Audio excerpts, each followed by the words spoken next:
নানা আয়োজনে ফরিদপুরের সদরপুর উপজেলার ২২ রশি জাকের মঞ্জিলে পবিত্র ঈদে মিলাদুন্নবী সাল্লাল্লাহু আলাইহি ওয়াসাল্লাম ও জাকের পার্টির ৩৫তম প্রতিষ্ঠাবার্ষিকী পালিত হয়েছে।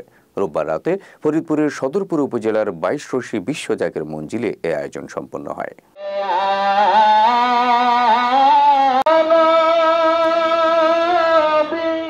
পবিত্র ঈদে মিলাদুন্নবী ও জাকের পার্টির ৩৫তম প্রতিষ্ঠা বার্ষিকী উপলক্ষে রোববার রাতে লাখো মানুষ ঝড় বৃষ্টি উপেক্ষা করে জমায়েত হন বিশ্ব জাকের মঞ্জিলে।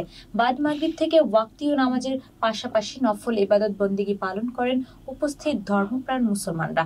এর আগে বিকালে জাতীয় ও দলীয় পতাকা উত্তোলন এবং পায়রা ও বেলুন উড়িয়ে ৩৫তম প্রতিষ্ঠা বার্ষিকীর উদ্বোধন করেন জাকের পার্টির মহাসচিব শামীম হায়দার। এ সময় দেশে শান্তি প্রতিষ্ঠায় অতীতের মতো ভবিষ্যতেও জাকের পার্টির ভূমিকা রাখতে চায় বলে মন্তব্য করেন।